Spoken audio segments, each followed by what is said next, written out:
was waiting for our guest Shannon Star to get on, and as you can tell, I lost my voice.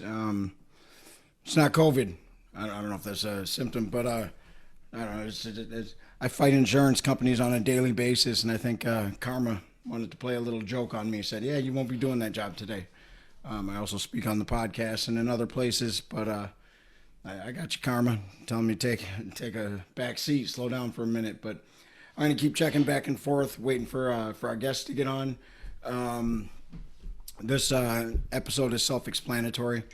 It's really personal to me because ketamine are one of the things that ketamine psychedelic therapy, to be exact, is one of the things that I credit with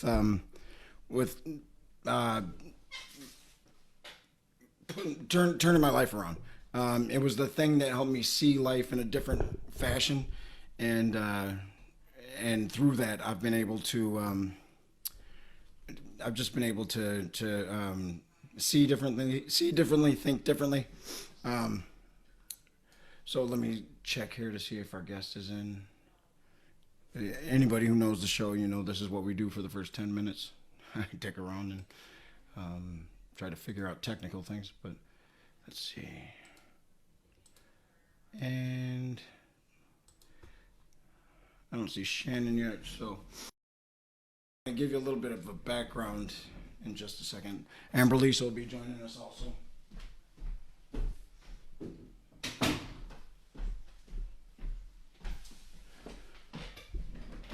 So it was 2008. In 2008, I hadn't been diagnosed with PTSD yet. I was going through a series of what I didn't know at the time were flashbacks. So I would get into these moods where I mean, for all intents and purposes, I was acting in a way that was suicide. I think I can. Hold on. Oh, this is her. Hold on a second. This happens every week. I must suck at what I do. At least technically I did.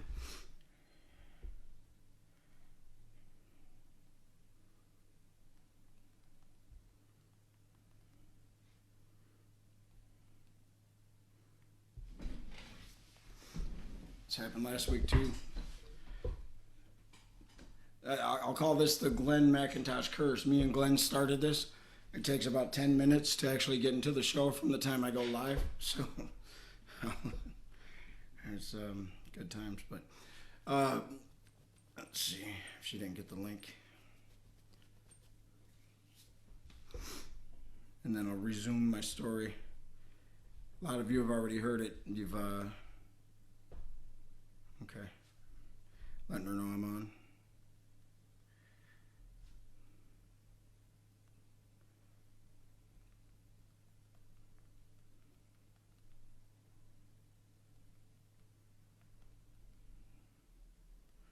Oh, she's watching me. You're watching me.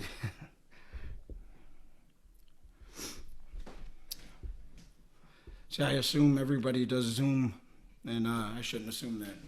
Assumption is the death of all progress. Do an episode on that too.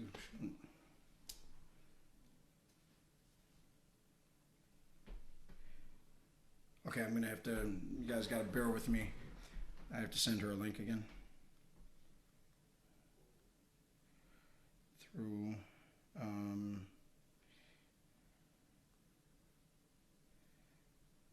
going to send it via text. I swear to God, I need a producer. How are you? Can you hear me? I can. How are you doing? I'm doing great. Now I can see you and be part of the Facebook Live. Yeah. I'm not even part of the Facebook Live. I don't know how to do that, but so I always go back to it after the fact and deal with the questions. But I know you can answer. I think you're set up to where you can answer questions because I made you a co-host if people ask them. A lot of the response comes after the fact, though. Like we typically get about. Can you hear me? Because I lost my voice. Yes, I can hear you all All good. right. I was testing the mic. I'm like, oh, you can hear way better through the mic than you can hear in person. Uh-huh. I'm used to having to elevate my tone in my daily operations. Um, so I was just giving a little background about me. Everybody here, not everybody, but for the most part, they know my story. In 2008, I hadn't been diagnosed with PTSD yet. Um, I didn't know what was going on. I just kept having these spurts where I didn't want to die, but I would act suicidal. Like I would do things that could potentially kill me, and almost did on multiple occasions. I managed to live, and but I couldn't figure out why. So I was trying all these different programs, 12 steps. I was like, am I an alcoholic? Am I a drug addict? I was really searching, trying to get to the answer, and nobody had an answer for me. In 2013, I checked myself into a psych ward because I had had the ketamine experience, so I had this profound quote unquote come to Jesus moment, but I didn't have any guidance like it was legal then. So I had nobody to talk me through the stuff that was being done. So I had opened up to this unconditional love that I was feeling for my son, but I didn't know what to do with it. And I was scared shitless, and I had no idea that I was going through what they told me were flashbacks. And anyway, ketamine, because I was opened up to the unconditional love at that time and I didn't run from it, I can say that I can look back in the past and say that's probably what my father did. He didn't know what that shit was and he ran. You know what I mean? He ran from the feelings. So in that regard, it saved my life because it opened me up to a new possibility to where I was able to look at myself and say, I didn't know what I was doing wrong, but I knew that I wasn't hearing the truth. In that moment, that one moment where I stood outside of my own body and looked at myself and said, "You're living wrong. You need to reevaluate yourself." In my language, I said to me, "You're an asshole," but it was real loving, you know. So anyway, I'm excited to have you on. I'm real excited for what you guys are doing right now. I think it's one of those things that can genuinely change the world. Do you want to give a little background?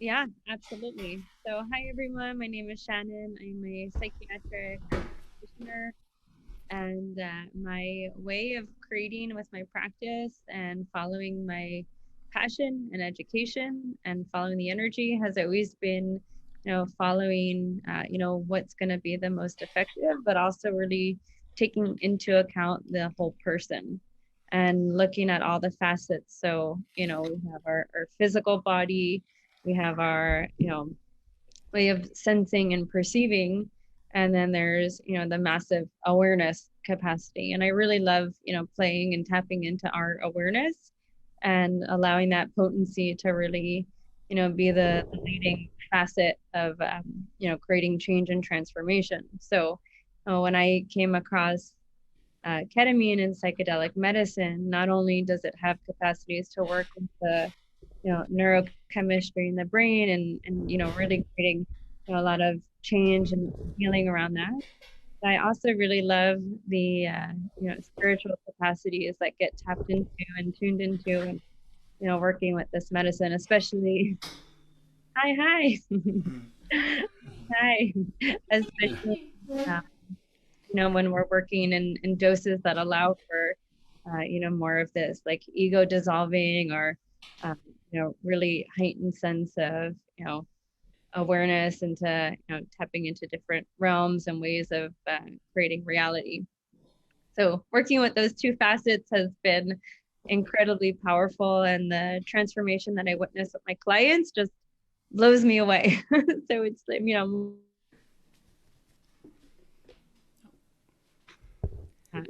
yeah, I'm in I'm on a farm in Michigan, so Oh, my are you? internet, my internet is as good as it's gonna get. Um, but yeah, massive transformation with this medicine, and just so honored to be able to support people with this with this way of practicing. And I could speak to the retreat, or I can Yeah, how could you? flow. This is how we came into contact with Shannon. Is it's a pretty close knit community of people that are what John C. Lilly would call psychonauts. People that are willing to explore that realm of consciousness. And there's various ways to go about it. Peak experiences, near-death experiences, psychedelics. So through friends of ours, we came into contact with Shannon, and they have a retreat, which is not, personally, ketamine was the thing that transformed me, and then I wound up doing ayahuasca and DMT and toad and all those different things. But ketamine was the thing that. There were no ceremonies where you could sit for 5 days or 3 days and really immerse yourself in all the different body work and things like that you're talking about. So she actually has a retreat, and their inaugural retreat was what, this weekend? Yeah, this past weekend. And, a lot of the practices that you just mentioned with indigenous medicine, like ayahuasca and things like that, that style of creating healing is something that's actually informed the way that we're, working with the ketamine retreat, which I really love, not only, of course, creating a really safe container, like we have an anesthesiologist. I screen and prep, all my clients, and there's a lot of, touch points of care that we're, maintaining within a medical realm, but also, looking to create, beyond that, and honor some of the ways that we can relate as we're working with a, spiritual practice and, tapping into consciousness with this medicine treatment. So for me, the reason I wound up segueing into ayahuasca, DMT, is they were more ceremonial. The ketamine was real, and I still have my therapist who may or may not be on. She's out in Ann Arbor now doing more psilocybin work than ketamine, but she was at Michigan Progressive Health. And I encountered her because I found out ketamine was legal, that they were actually using it for this reason now, which I had already discovered it works. So I went to her, so I still go. It's not as frequent. I don't need it that much. The experience will last for months. I'll go in and I'll need a reset, and I can carry it with me. But it's medical, right? So you're going into a facility, and then you need to find a Uber ride home after, because you obviously can't drive. So it's a little. You don't get to sit in the space with others, right? You're with your therapist. All right, I'll see you. You know what I mean? Not their fault, but that's life. That's how it goes.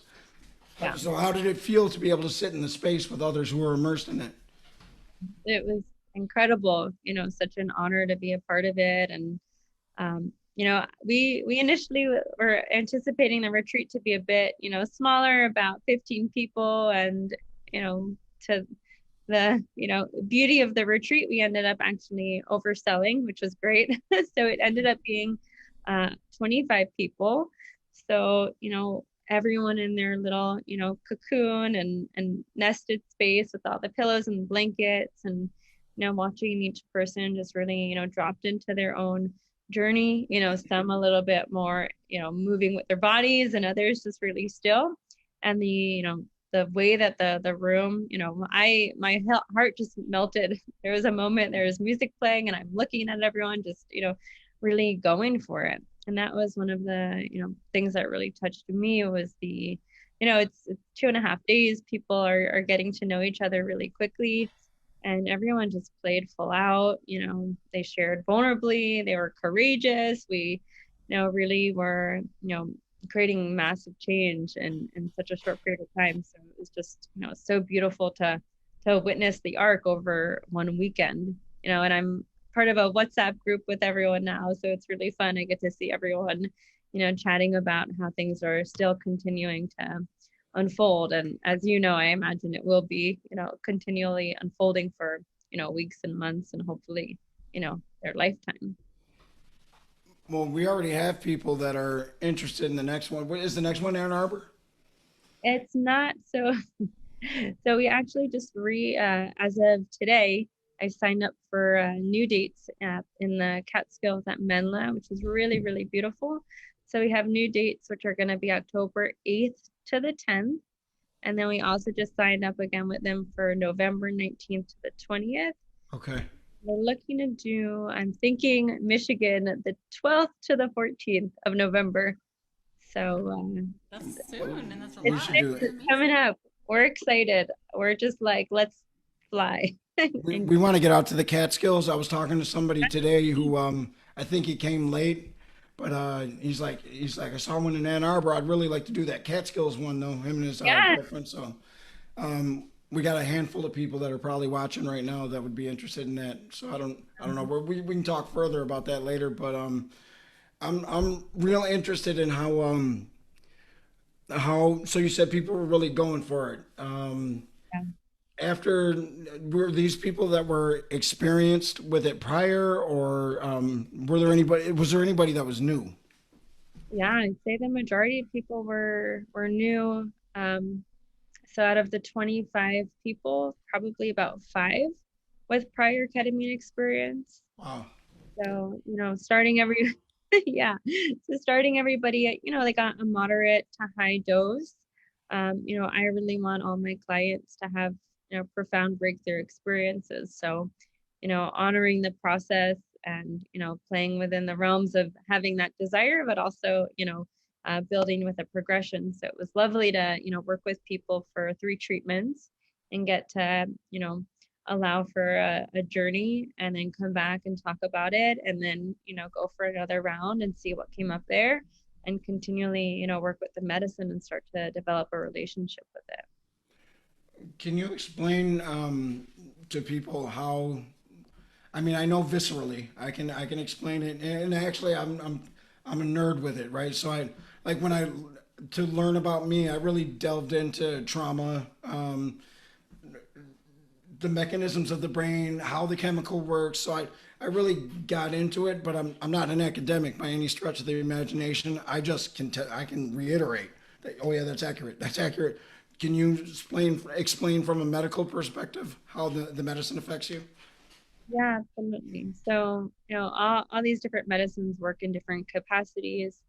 What I really appreciate about ketamine is that it works with the glutamate receptors. So the glutamate receptors are known as excitatory receptors. So that's where a lot of the neuroplasticity and rewiring in the brain can take effect. So when you're activating the glutamate receptors, it also enhances something called BDNF, which is brain-derived neurotropic factor. And what this is, really supporting is allowing for those new brain connections to be made. So if you're thinking of someone who's, depressed or anxious or, has these repetitive ways of thinking or is just not feeling motivated, having a hard time like getting out of bed or creating and doing the things that they would desire to do, when you start to introduce this medicine, it's like, oh, wow, there's new ways of perceiving and creating reality. So I really like to think about it as this medicine that introduces new possibilities and potential, right? So it's like instead of thinking about the same thing over and over again, you now have this medicine and it's, instead of thinking about something that you would typically, respond and react in the same way, now there's this whole new world of choice. And then, what I really looked to create in the retreat was while we're in this new space of possibility, let's really, optimize that. Let's, have look at beautiful nature, right? Like in October Yeah. and November, it's going to be stunning. It was gorgeous when I saw it this weekend. I'm looking at the trees and I'm like, how is this possible? We're like in the little valley and just surrounded by the most majestic trees.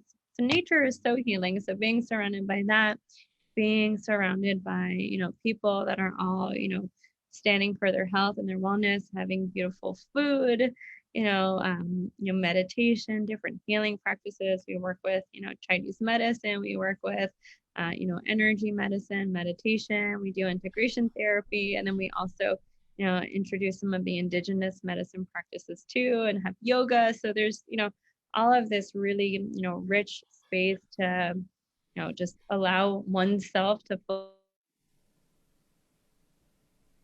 healing, ways of creating. So as we're in that, space of neuroplasticity, my desire was to, really optimize that. So working with that. Mhm. I mean, I like how you stated that it's you have all these new choices available, Yeah. right? because what I realized was, well, they've always been. We're just blocked from them, you know. And really, ketamine, like you said, doesn't do anything but block. It prevents the glutamate receptors from functioning in the same way. So it opens you up to pure consciousness. That's what I felt like. It was. People asked me what it is. I said, well, for me, it was chemically induced transcendental meditation. Like I couldn't I knew I could inspire people to meditate. I would watch people excel beyond me almost like immediately if they understood and they were capable of sitting in that space. I couldn't. I was wired in a way that wouldn't let me sit there and not judge myself. So as much as I knew, I couldn't access the consciousness part of it. I was blocked. I was wired in a way that was far too controlling. So when the chemical took my ability to create the illusion of control, when it took it away from me, I had no choice but to sit in that space. And it only took that one time. Once I knew that, there was no deeper truth I ever knew except for that unconditional love, the fact that there was a connectedness that I couldn't explain. There was I use words to try to explain it. I kind of like that my voice is blown out for this because I'll retreat to my words and intellectualize a lot of times, but there was nothing nothing I had that could explain what I had felt in that moment. And had it not been for, I don't know what kind of trauma it would have taken to get me to jostle me enough to accept that part of reality. It was always there. I couldn't get to it for the life of me, no matter how hard I tried. Yeah, yeah, absolutely. And, as it's all available, right? So ketamine is just one really, I look at it almost like a biohack. It's a great way to, access these things. With that said, like it's, not required, like you're saying, like consciousness, it's all around us. I really see it as just a choice. And, ketamine can help be that space that can, if we're like a little bit stuck, it can help unstick and Unstick. have more access to be able to tune into that. You mentioned transcendental meditation. Are you a TM? Well, to the extent I can be, I don't practice but I've done it. And the first time I accessed it naturally, I was like, oh, that's what that is, you know. But I don't practice, and for me, ketamine is a cheat. It's like, okay, I need a reset, and I'm just not practicing the way I would like to be, and it does it. It'll take me right back there, and then I'm there. You know, I just, it's a reminder. Like for me, with PTSD, cognitive processing therapy, I used to think I could think my way out of the response, right? Because now I know how the brain works. I understand the mechanisms. When it happens, let me think my way out of it. You know, it doesn't work like that. And so I had to learn to feel the visceral response first. And then once I felt it, then I take a step back and say, okay, is this real? Is this happening now? Is this connected to the past? But until I learned to feel first, I couldn't think my way out of the problem.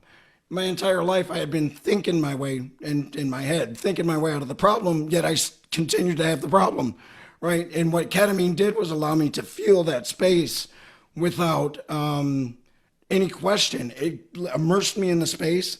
Then once I knew it, there was no question that it existed. And it's really a matter of what truth was stronger. Well, it was that, you know, and that's the one but then you have your come to Jesus moment, and it's not that everything gets easy, it gets harder because now you got to work, you know, now you know it exists. And now, but without the feeling, I don't know if I'd be here today in the same way. I definitely wouldn't be in the same way, but I don't know if I'd be here, to be honest. Yeah. She's just had some recent experiences with it. And it's like you said, watching people, because I've never done that. I've never seen people go through what I went through.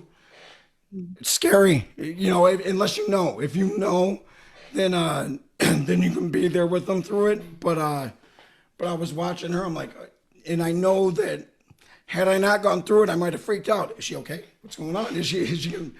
And seeing her come out on the other side has been a beautiful thing. So I can only imagine what you went through this weekend. Yeah, it's a very different way of, caring for people. Um, for me, the way I frame it is it takes like a layer of awareness, right? Like someone might be, I see a lot of people, they might make like mudras or strange shapes or strange things. And was that you? and I'm like, I totally get it. Like it's there's there's such wisdom, there's such magic, and it's like working with these different ways, working with energy, working with this innate wisdom that we all have and can tap into. To me, it's like the most profound transformation that we can allow. So I'm just like cheering everyone on, when they really just allow themselves to relax into it and be with whatever's coming up and showing up. I'm just like, cheering them on and, witnessing their healing process. So it's really beautiful.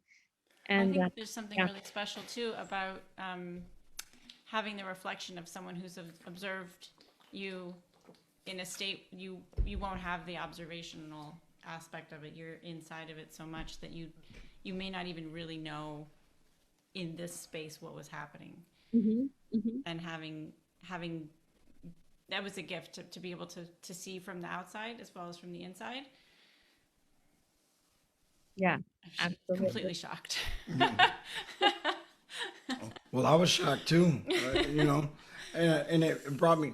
So there was one time with Julie, my therapist. We were sitting. I said, "I'm going to record this," because so I again consciously I'm there.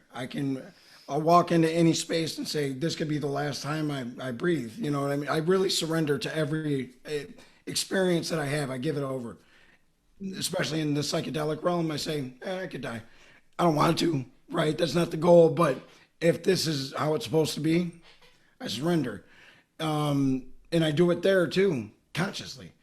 And so I'll go into the space and I wanted to see how my body reacted. Because she told me, she's like, there's a resistance. You come in, you're ready to go. And then you go into your space and then your body tenses up. Have you read Body Keeps the Score, Bessel van der Kolk?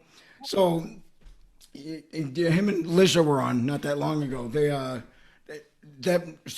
the way that I understood trauma viscerally and through cognitive processing therapy, when I read Bessel's book, I said, "Oh, now I can talk about it because what he says makes absolute sense." But when I go into this space, my body would tense up.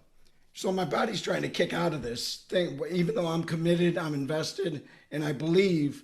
My body has all this built-up trauma from my past that I've noticed this too when I go into the float tank.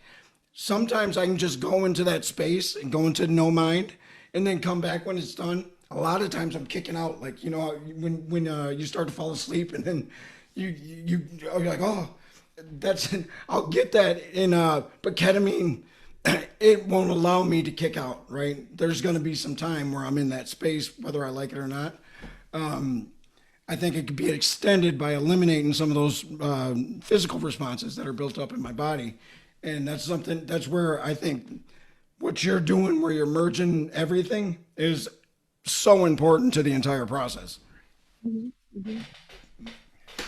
I love the wisdom of the body. Like one of my favorite questions is, body, what do you require? Body, what are you aware of?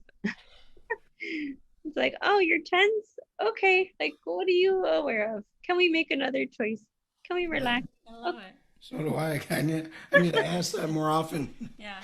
I was like, body, go to hell. I got this thing I need to do. Body, get out of bed. Yeah. Again, with your voice thing. Yeah, go to hell voice. I don't need to rest Like, anything. I don't need to rest. Yeah. We got to get in the next one. Yep. This is the thing that's really great about ketamine. Not great, but the thing that to me makes it the thing that can really take off on a wide scale is the fact that the money makers can patent it. You know what I mean? Where they block everything else, like psilocybin, any plant medicine, they're going to do whatever they can to block it. Here, they can at least make their money. Will it kill psychotropics as we know it? Yeah. Will it kill the antidepressant industry in the way that it is right now? I think yes. But I do think if they can at least capitalize, we can have access to it and people can be healed, like for in terms of wellness, not just treating the symptoms. Yeah, yeah, absolutely. Tapping into the whole person, right? There's Right. so much there to work with, and even just I've worked with thousands of people, and my favorite patients are the ones that are like, I've tried everything and nothing works, and I'm like, yes, welcome. Yeah, I get really excited when I hear that, Now, because yeah, it's so effective, just across the board in so many ways.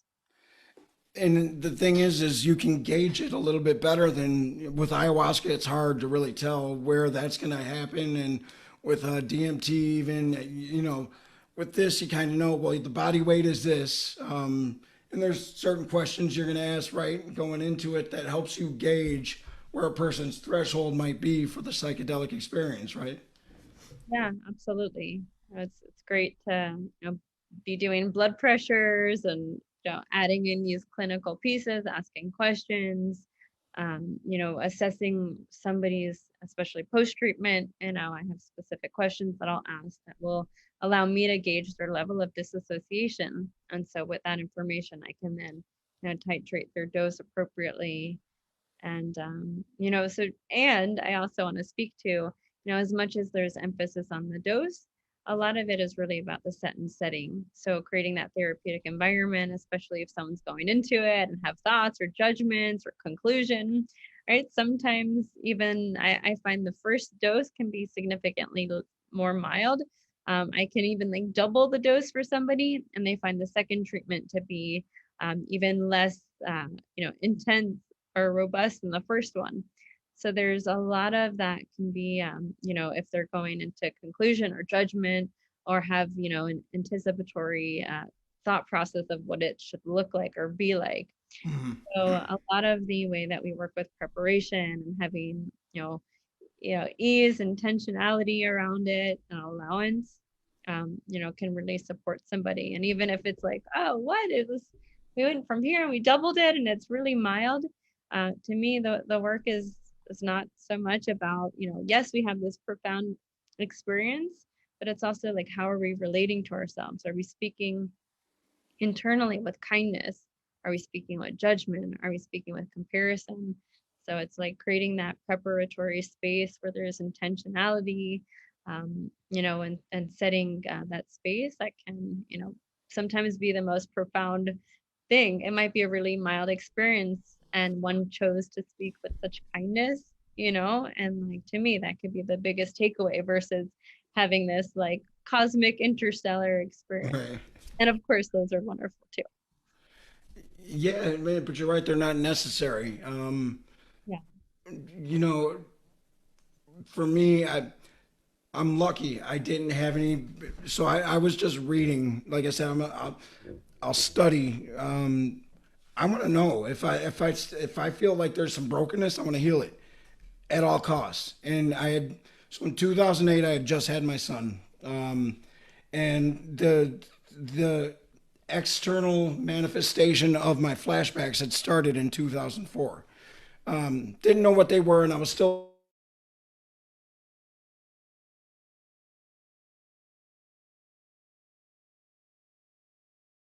very Your part volume. of what's that? I lost the volume on you for a second. But Oh, did you? Can you hear me now? yes, all good. Okay. Yeah, so I was still very much a part of the Hollywood scene and that lifestyle. So there would be weekends that would go, beyond the weekend, and there was a group of people and whatever. But I started noticing that I started to isolate. I started wanting to pull away from people, and then I would break my phone. I just didn't want to be around anybody at all, and I would fall into this darkness. And in 2008, I wasn't having it, right. Like I had become a father, and I had somebody else that I was responsible for, and I just wasn't going to let that be his life. Right. So I started digging. I'm like, nobody can give me any good information. I keep getting questionnaires that says if you answer 3, maybe you're bipolar, maybe you're this, maybe you're that. So people were trying to prescribe me things. I'm like, well, I'm not taking anything on a maybe, and I'm not going to wait 30 days to acclimate myself to the medicine so that I can addict myself to that. And you know what I mean? I'm not doing it.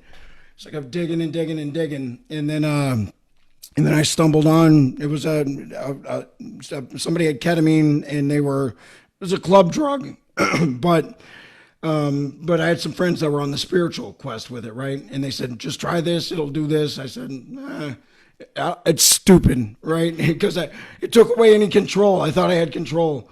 Then I had this one moment of clarity where I did it, then I became curious. I said, I need to figure out what this is. What the hell was that? Why didn't I had no questions. It was just, I felt so connected to everything, like in this one moment. And then I started reading medical journals from England primarily, where they were, they were doing 5-day ketamine comas with people who had chronic pain disorders even. They were coming out cured. I was like, wow, this is fascinating. So I was scared to try it in the way that it was prescribed, right? The psychedelic, like, I don't know if I want to go there. I had nobody to lean on. There was no therapist out there, but I was not going to live that way. So the space that I had been pushed into was desperation, right? Like, do I want to heal or do I not? Am I going to jump off the cliff, or I'm going to drag this kid through my shit? You know what I mean? So I jumped off the cliff. Lo and behold, I was able to fly, right? You know, I was able to fly, and that was the thing that did it for me. Luckily, like you said, I didn't have any metric to attach to. I didn't know what was going to happen. I was just jumping off a cliff. I don't think you can get everybody to that point, right? Even though I don't know if it's healthy to even, but for me, it was like, you're doing or dying, right? It's either going to work or it's not. What do you got to lose? And that's what did it for me. And when it worked, that's why it was so profound, because when it worked, and it said everything you thought was the truth is a lie. All your controlling, egoic means of protecting yourself from danger that doesn't even exist anymore, that's all a lie. Let's look at the love part. Yeah, yeah, that's one of my favorite pieces. It's like when the veil starts to just dissolve and all the lies, right? It's like all this heaviness, and it's like, oh, it must be true. I gotta figure it out. And then it's like, it's like, like, put the weapons down, like, and none of that was ever true. And like, here's the truth, here's the now. All the questions you think you have, they don't exist. There's no questions anymore. You just kind of travel through this space where it can get real weird in there for me. Like, I'll oozing through walls, and I'll come into places in my subconscious where I start to be scared, and now it's just like, and I'll ooze through a wall, like, or I'll go into this little tube, and it's kind of playful now, where I'm constantly getting this message, like, look, what are you so serious about? Like, let's find the love, find the love, find the love, find the joy, find the. Doesn't mean it's all love, joy. It is all love, right? It's all love, but it's not going to be joyful all the time. It's not going to be happy, but you're going to be okay. It's the message I always get when I go into that space. Can you translate that? I think you have to see it or live it to believe it, live it to understand it, to know it. Do you have any questions as someone new to it? Oh my gosh. I'm definitely really excited about the idea of a container over time about it. Initially, when Vince brought the idea to me, I was a little bit frightened about it because it seemed like, God, just a little bit is so intense. Going in, committing to that much seems like, but after I sat with it for a second, I realized, no, that's going to be amazing. Yeah. So I've been in other situations with that sort of container, and it really enhances the experience, making it seem larger, but also just more pointed to the soul. Mm-hmm. And it sticks. It has like stickiness to it because it accesses so many points of for me, I'm a very sensorial person. Mm-hmm. So everything I capture everything, sound and vibrations, Literally anything in there. captures. I literally do. He sees me weirding out with stuff like, but like I'm like I'll sit with my hands out and just capture vibrations that are coming through, and I literally I feel it in my body. I can't believe I'm making this public right now. But so something like that where you know, nature, visual, sound, anything that you can touch or feel or connect with being also in a group environment, that sounds fabulous to me. I'm curious how that went for you, since that was probably the first time you had something quite like that with many people in one sitting. Yeah, yeah, on that scale. And it's like everything. I felt like everything I've done has had prepared me for this past weekend, because it was much bigger. And um and this, for one, I just want to say it was so amazing to be with people live, like in such a big space and such a big transformative space. I've had like smaller groups, like around 10 or 15 people.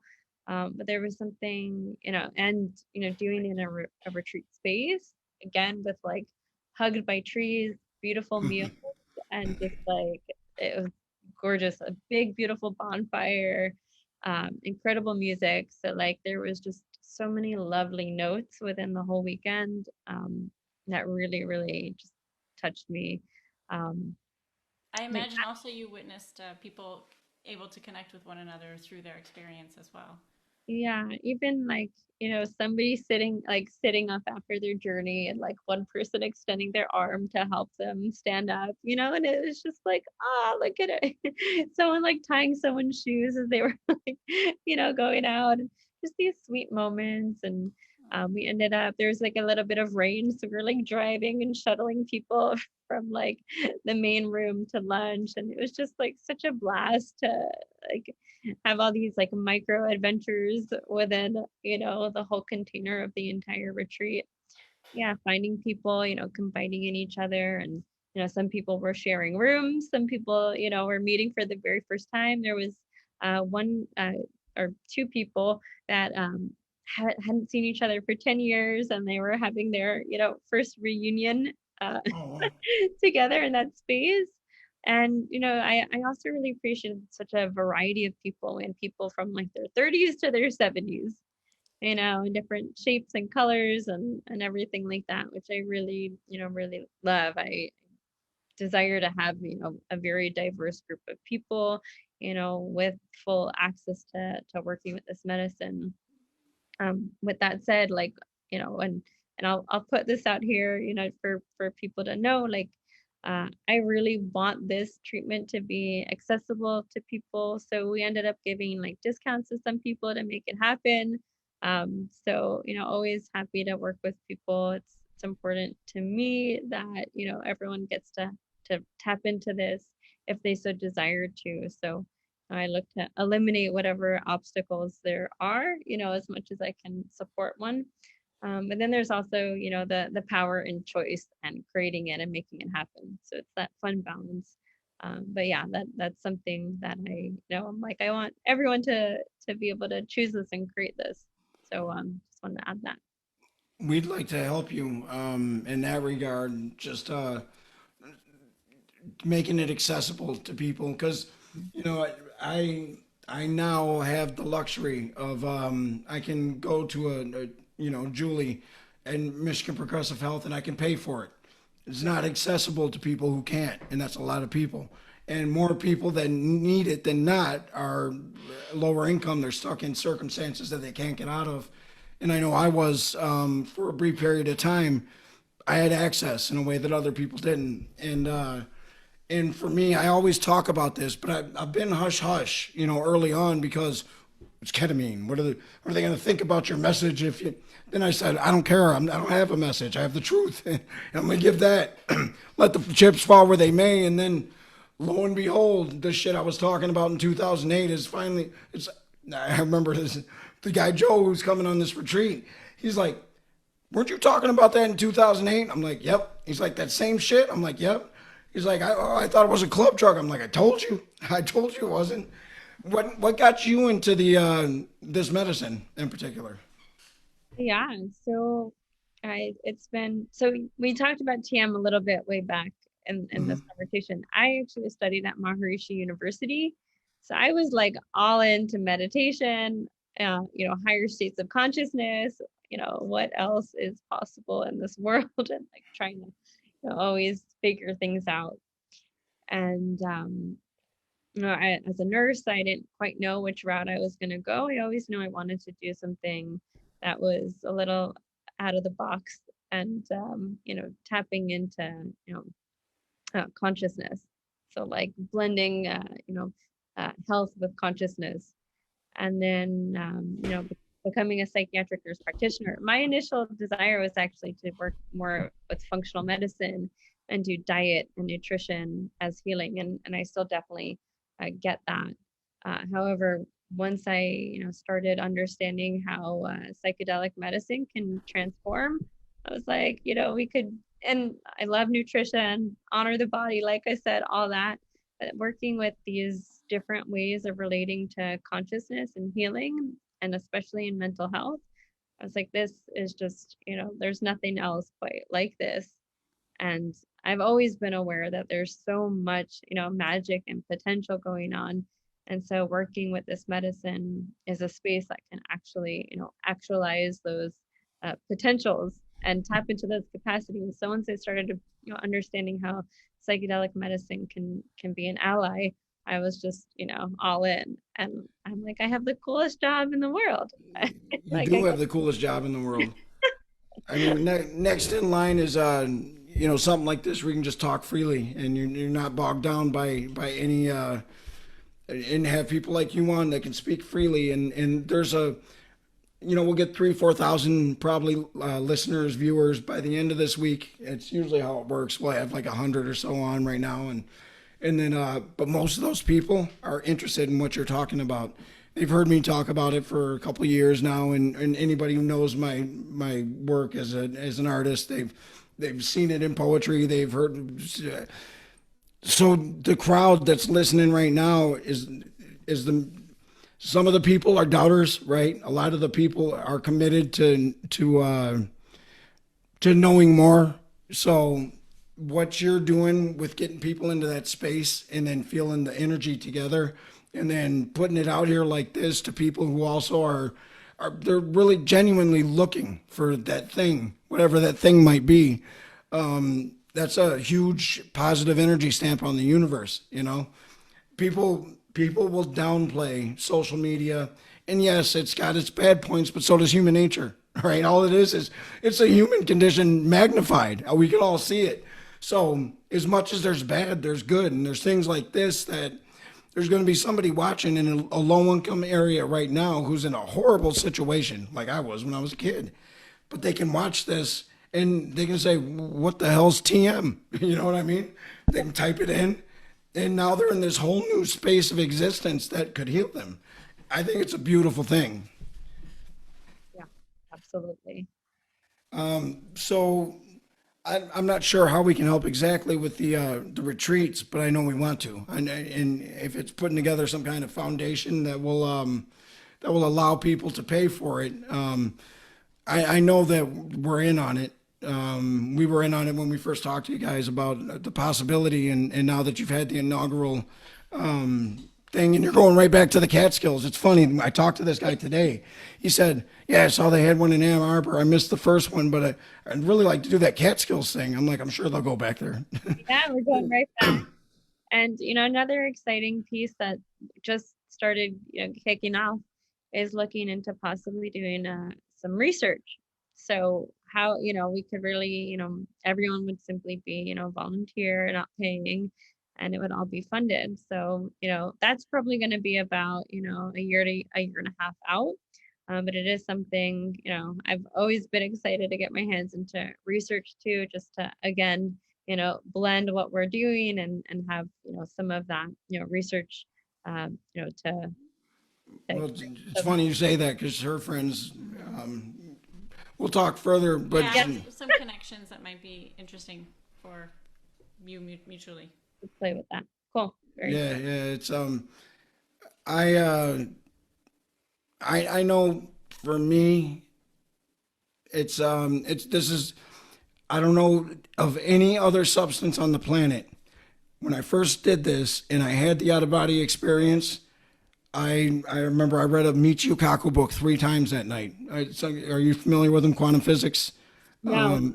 So I would sleep, with What the Bleep was kind of my segue in, and then The Secret on loop, and then I got real deep real quick because of my knowledge in quantum physics. So I started putting all these pieces together, and that was my life for about 3 months. I just couldn't stop reading Stephen Hawking. I'm like, he's not spiritual, but what he's saying is spiritual. And I was, everything made sense to me, and I was feeling this love with. I remember I walked into the store with my son. He was about 18 months at this point. Yeah, about a year, and we were walking to the store right down the street, and I remember being with him, and I could see people's auras. I mean, and that, this is I'm not immersed in the experience right now. This is probably a day after the fact, and I remember seeing there was a biker. There was this real dark aura around this guy on a motorcycle. Then there was a lady in this. She was real older woman. She had this whitish blue aura around her, and I started looking around, and I'm seeing all these auras around people. I looked down at my son, and he was just glowing. I was like, "What the?" I thought I was tripping, but I hadn't. It wasn't even in me. Like it was. So I was having these experiences that were, but I couldn't deny them. Like it was so. Like I wanted to. Like the control person in me, the realist, wanted to say that there's no way you're just hallucinating, but I wasn't. It was real. There was nothing to blame it on. I couldn't. There's so many things that I'm able to share with him now because his mind is so open. And as a result, there's a mirror effect of when you are conscious of certain things within yourself, but you can't put them to words, or you might have a control aspect, or the world doesn't recognize it. So things I've never shared with anyone except for him in a way where I knew it didn't sound like I was a crazy person, right? To the other person, where I talk about it, when I see colors around him or things like that are completely sober. Like it's just a matter of me being tapped into energy or tapped into certain things that I think on some level are just about being in a space where consciousness is just a fact. It doesn't sound like something you're making up or whatever, so we can just have those conversations. But also, I think as a result of having done some of that is there's something that's been turned on or activated or a release valve or something. It's nonsense. The nonsense gets released, right? Like there's no need for these mechanisms that we build. Those are all defense mechanisms. There's a safety when you surrender. There's this feeling. So that's a huge part that you do anyway. It's just taking them into letting go. So if you don't do that, there's ways you're going to sabotage yourself, or your mind will sabotage you in the process. Ketamine strong. Even for me, it said, "Oh, you're going to listen. You're going to pay attention."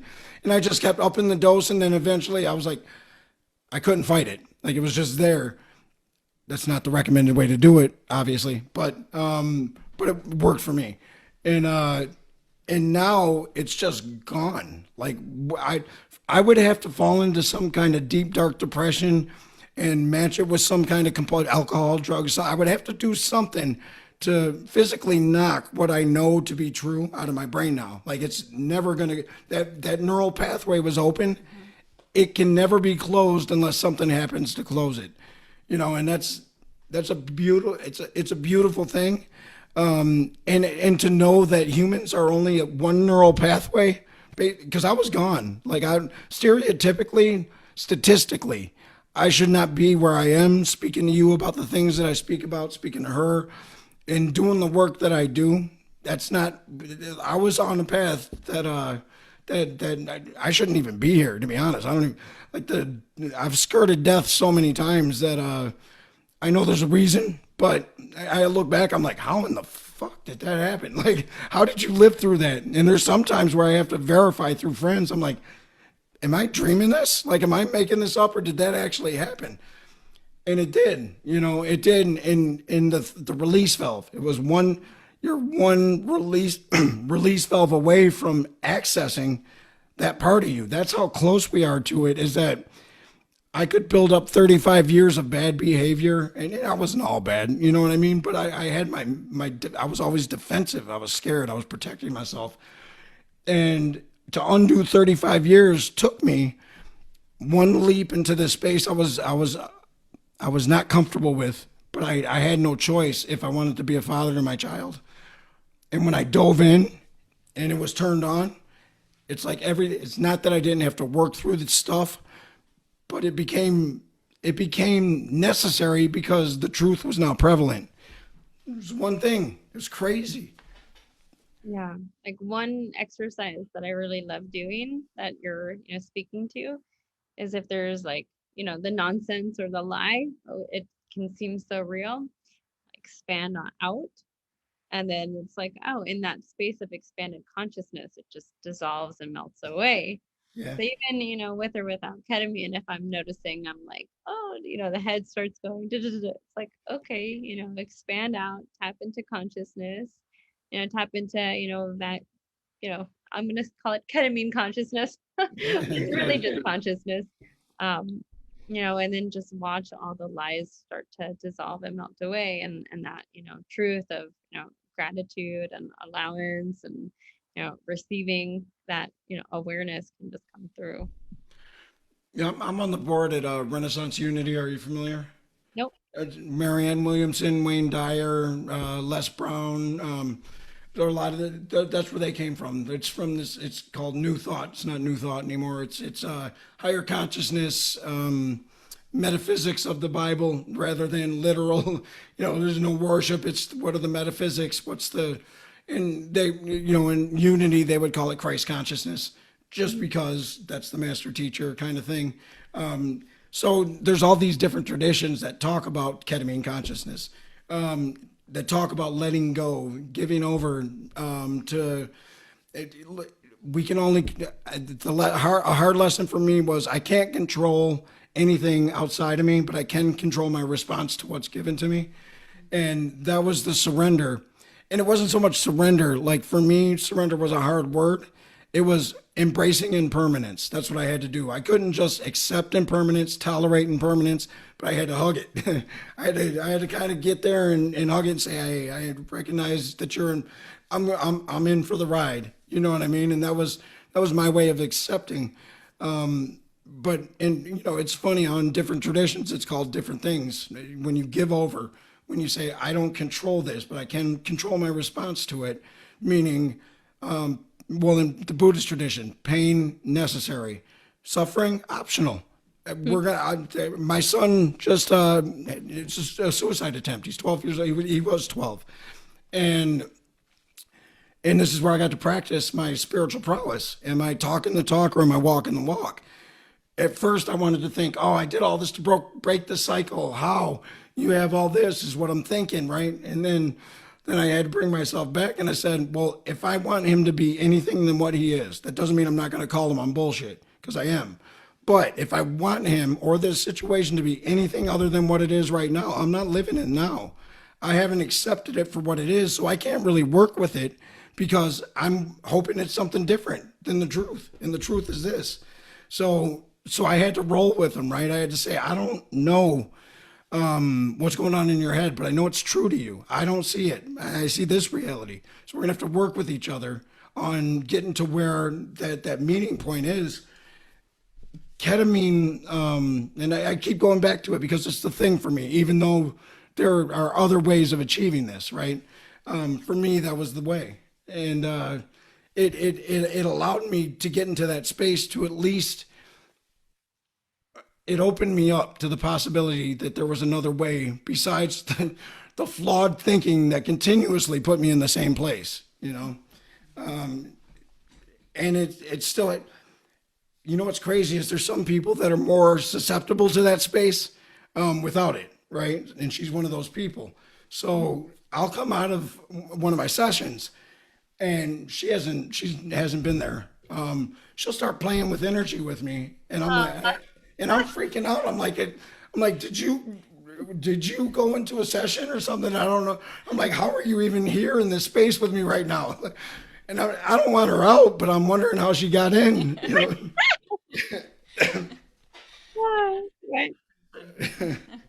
It's also, it's made me aware also. It's given me an opportunity that I didn't know was available, but an opportunity to connect, which is, I think, why I'm so excited about the retreats, is because you have this community aspect too, where people get, I imagine, will get the chance to share not only the experience in the sense of, oh, what was it like for you, or what was it like for you, but like literally share in that expansive space. I think that's Yeah. gonna be just magical. Because there is physics to that. That's what I love, that when I sit in ayahuasca and I see everything collapse into a, not collapse, but expand into a wave function, right? I understand that. I see these guys. You know the guys, those coyotes.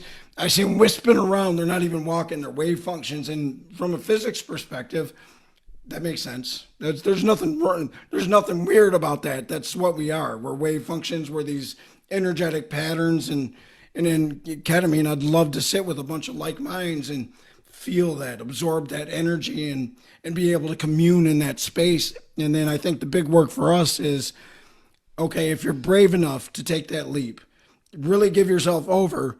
Well, now you got to be brave enough, and you're brave enough to ask the questions. You got to be brave enough to bring it back to the three-dimensional plane, and you got to be brave enough to give it to somebody else. Because if you're not doing the full job, right? If you're, even if that just means illuminating the space you occupy while you occupy it, if you're not doing that at a bare minimum, you're doing a disservice. You're kind of cheating the ability to step into this other realm, and it's kind of selfish, right? So being with a group of people where we can talk about it in that space, and then figure out how are we going to bring it back to this space, even just energetically, is a huge thing. Yeah. And as much as we can, I say, like, turn it up and bring it back to this space. It's an interesting thing. Like, there's such this pull, I'd say, to like be normal and come back, And so I, like, some people feel like, oh, I'm coming off the medicine, or I'm coming down off the medicine, people say. And I always look to say, you're reintegrating, and it's not this like coming down. It's just, like the next piece post treatment. Um, and so there can be this like snap back to reality, like, oh wait, let me go do the normal thing again that I remember, where maybe I wasn't judged as much, or da da da da da. And it's like, okay, cool, you have this new awareness, these new points of views and ways of perceiving and playing with reality. Let me, as much as I can, support people to stay in that space of expanded self, to be the space of allowance, let them know it's okay to, be a little weird or not fit in. Because once we start really, tapping into this new way of working with consciousness, it is a difference from the now. So it's, recreating and being, I even, as I'm, facilitating the training, I'm like, look, or the retreat, it's like we have all these things laid out and planned, and I'm going to be creating, every moment, right? Like, we're constantly recreating, almost like, cells turning over again and again and again. So it's like, I know every participant, on Friday is not the same as they were on Saturday, same as myself. So it's like, we have the ways that we're, planning to work with this, and then it's, hey, what's up for everybody, where is the energy moving, and like, how far can we really allow ourselves to, tap into consciousness and transformation. So I'm just like, I want to give it all. So I'm like, let's just keep going. And then, how do we continue to stay in that expanded possibilities as we're starting to, step into the next chapters, like, people are coming back to work. So it's like, playing with both of, those energies, while still knowing that, it's all okay. It's all part of it. There's no going back. It's just, how do we move with what's possible now? Well, that's where integration is huge because what that is, and I've felt this in other ways too, because I've guinea pigged myself in many ways that have been near death, right? I've said, well, I could die, but I'm not living this way, so I'll try this. And what I get when I'm coming out of this space is and what I know it to be now is that the ego in that space has been threatened, right, to death. Like it's so ego death is what has happened in that moment. Now, as the chemical starts to dissipate, the ego has a strong hold on us, and it wants to get back to what quote unquote normal, right? So when I'm in the space with Julie or whatever, without even knowing it, I'm trying to feel the ground. I'm trying to feel what's physical to me, and I'm trying to get back, not me consciously, subconsciously, I'm trying to get back to what I think is normal. So with DMT, the first time I did it, I think I only did it once. There were a few times in that session, so I didn't need to do it again. I pierced the veil. I'm like, oh, it's true, and that was it. I didn't need to do it again. But but I felt like all of my cells being re-inhabited by the ego. I felt me trying to, and I'm watching this happen in real time, and I'm trying to pull away from this space that was completely joyful. I'm with my cousin, who's an ex-gangbanger, 6'4", tatted up. He's laughing like a child. I'm laughing like a child. We don't laugh like this. Like even me, who I consider myself more spiritually evolved, we don't express that type of joy. Still, we're still very blocked. We're laughing like kids. And it was a beautiful thing. And then I feel the ego starting to re-inhabit my cells, trying to push it away, saying, you don't want to get caught laughing like that, you know. And in sessions with Julie, I won't say what I'm feeling because I don't want to stumble on my words. Like, and I feel like I have to be eloquent in my delivery. And even this right now, this should, me a year ago, I cancel it because I sound like this. No, it's the human condition. This is what the fuck it is. So do it, you know. Like it's so I have this constant push, and that's part of the integration. Is that as soon as I resist something that, from an egoic standpoint, I know to push through it. It took me years to get into a position where I could say, I don't care if it's embarrassing. I don't care because I have to do it because it doesn't matter because that's ego. What do you do to pull people through? Or at least give them tools to pull through what I think it's the ego reinfestation of the human body. It starts to come back in and give you back all your defense mechanisms and all the things you should be, your attachments. It gives you your attachments back and says, no, adhere to these. Yeah. So the first thing for me, it's being totally the possibility of that not happening. Right. So there might be like it's like the energy we predict and perceive and put out tends to typically actualize. So I really love to be the space of like we do not know what's gonna happen. See, I can't even find the words. That's how much I don't know.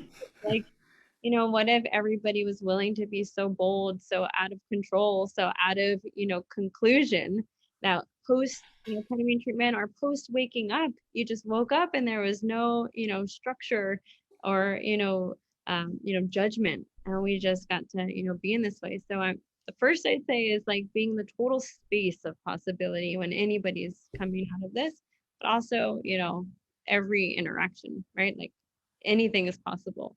And then, I really like to choose from a space of, ease and kindness and gentleness. So like, there's no pushing through. There's no like, the ego's coming back. Let me like, resist it. Because then we give it like more power. Right? Like none of these things are more powerful than one's beingness and choice. So I really love to just empower people like, hey, you have a choice. What do you want to choose now? Ask questions like what's something kind and gentle you can do. And if it's like, oh, even physically, oh, I have a headache, oh, I have nausea. It's like, okay, cool. Like, I will hit a couple people, and I'll say the biggest side effect that I see with this medicine is nausea. So instead of going into like, did you have some nausea? A little bit, yes. Instead of being like, oh no, not the nausea. It's like, okay, great. Like, what is this? What space can I be to change or transform this? And like, what's required? Like, hey, body, you're so intelligent. Like, what are you picking up on? And how can we work together in communion to be the space to, outcreate this and create a new possibility with me and my body, and then, the world. The body is just like, oh, I always think like it's like thunder and lightning, like the body will like pick up on something and then it's like, Shannon, hello, hello. And then I'm like, okay, I'm finally listening to you. What's up? And how cool would it be, I say this for myself, to just like totally be, in that sync and that rhythm where maybe, I don't have to have the body screaming so loud.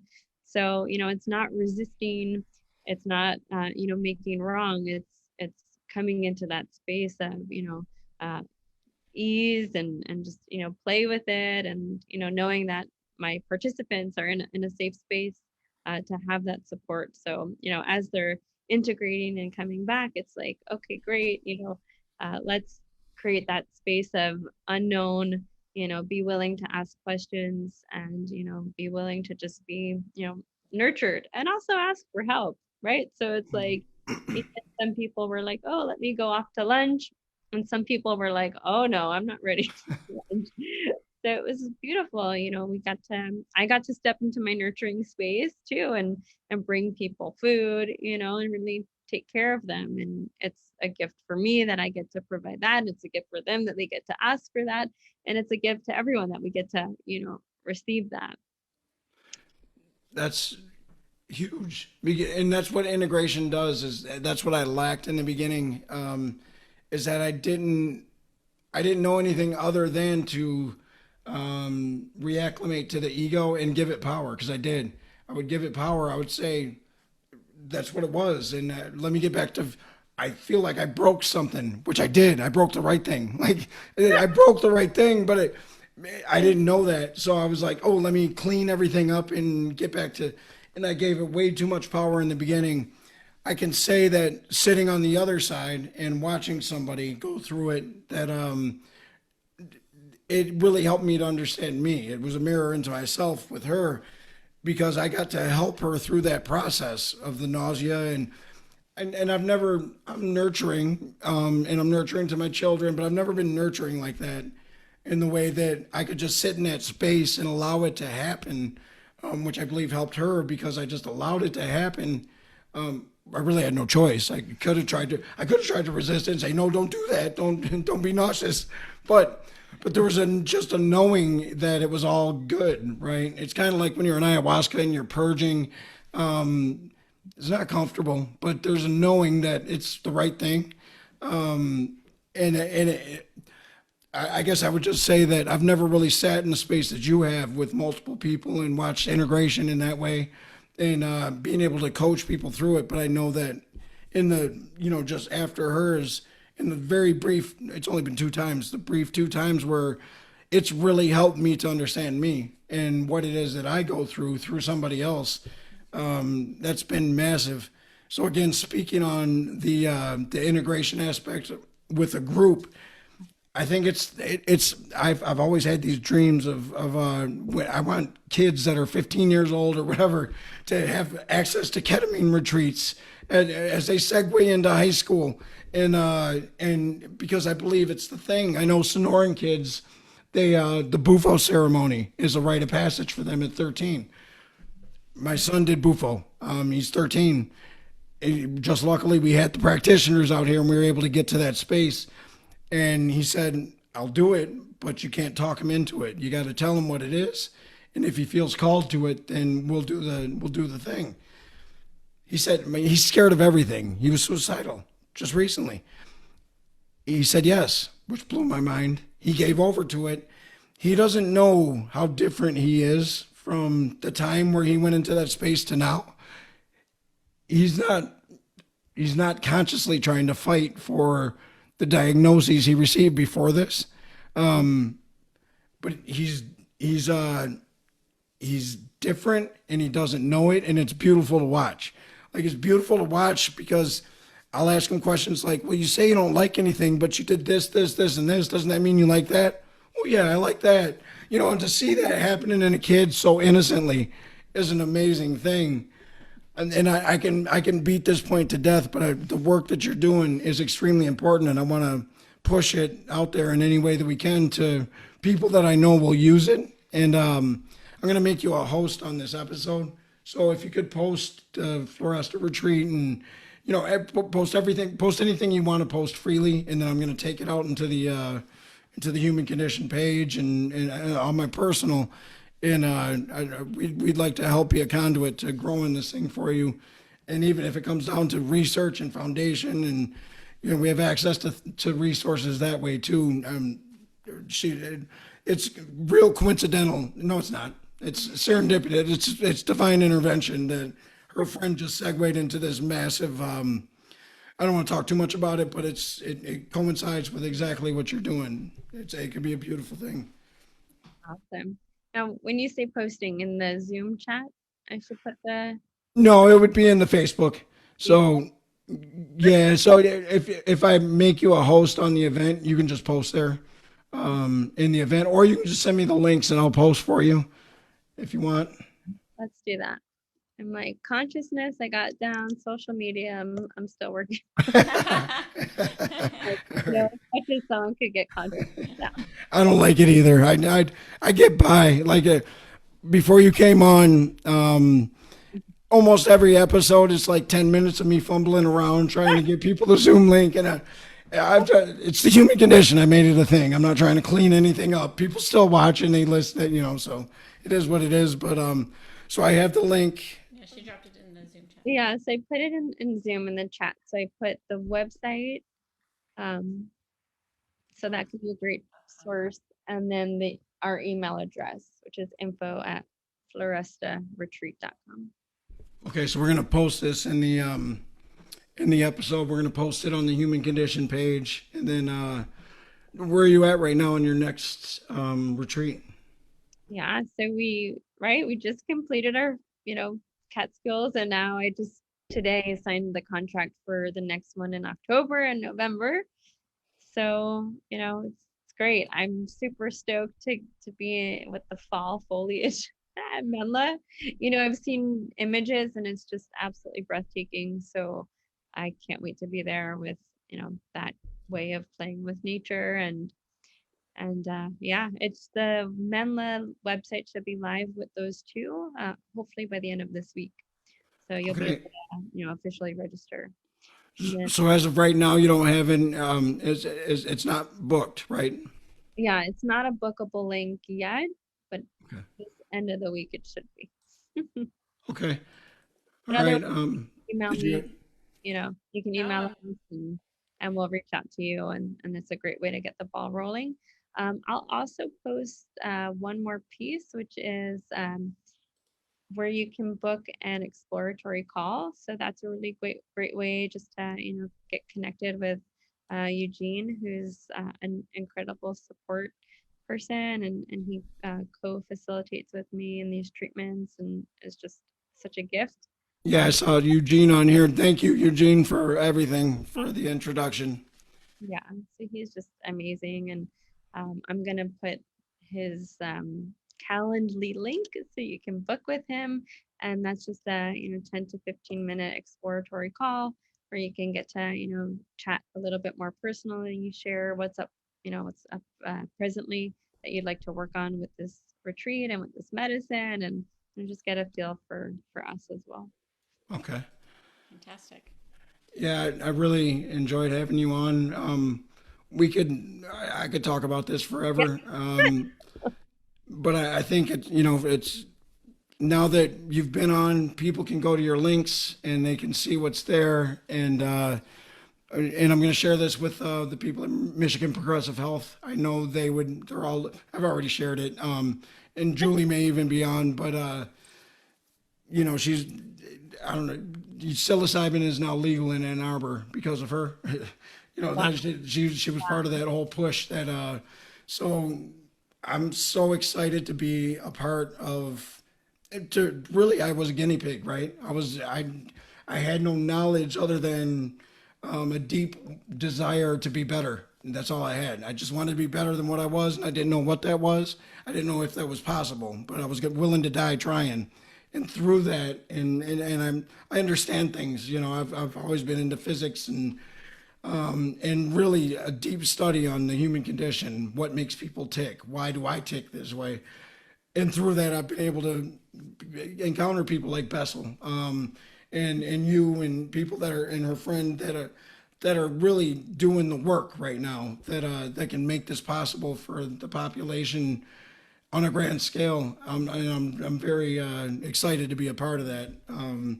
To have been a guinea pig, to be able to explain it viscerally in a way that matches the academics. It's just a very exciting time in wellness. You know, this is I mean, no more treating symptoms. There's a way to be well, and you're doing that work. So I appreciate it.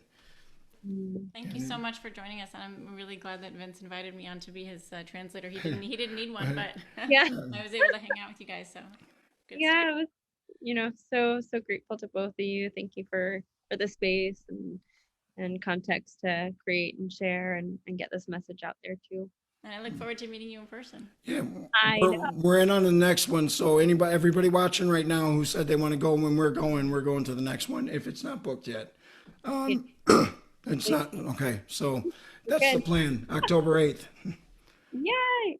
And I like that it ends on 10:10. I was like, oh, that sounds All right. Well, it was great having you on. Thank you for everything you're doing, and I'm sure we'll be doing this again soon. beautiful. Yeah, thank you both so much for everything you're creating too. And yeah, we'll be in touch. We'll be in touch. Have a Bye. good night. It's the human condition. Keep the questions coming, and make sure you check out the links for more information. Good night, Shannon. Good night.